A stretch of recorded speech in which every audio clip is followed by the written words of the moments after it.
Mule deer numbers have been declining in the West really since the 1950s.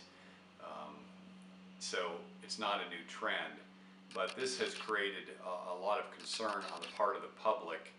And as many of the agencies in the West, including the Wyoming Game and Fish Department, tried to keep the number of mule deer in balance with their habitats, they initiated programs where they had doe harvest to try to keep numbers of mule deer below the carrying capacity of the range. When this was done, the public viewed the harvest that was placed on these herds as the primary factor for the declines that have occurred, even though the percentage of animals that we ever harvested was low, and the fact that we had a series of extremely bad winters that took the herd down at a very large level. Still, the public looked at the agencies as the cause for the declines.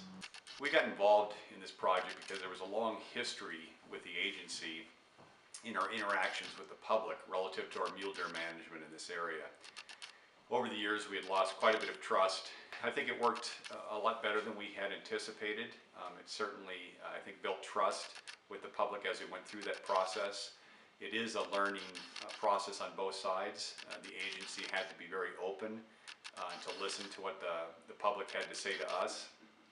And I think by doing that, then the public was open to our side of it as well. Certainly, I would recommend this approach to others that are in the need of having a very serious engagement with the public, and where there's a need to build trust, or maybe where trust had broken down in the past.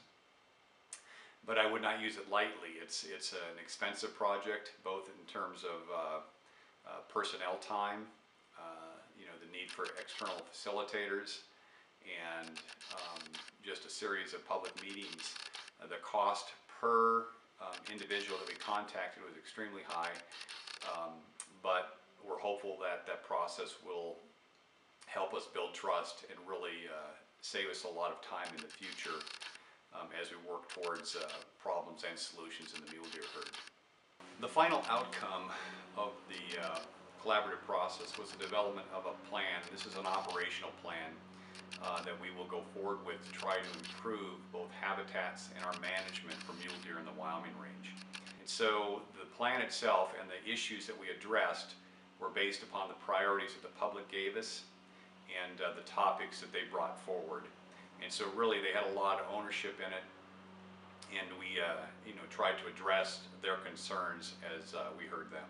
So we tried to set a framework, or set the stage in such a way that we were thinking, in a sense, for our grandchildren or those people out into the future rather than our immediate needs.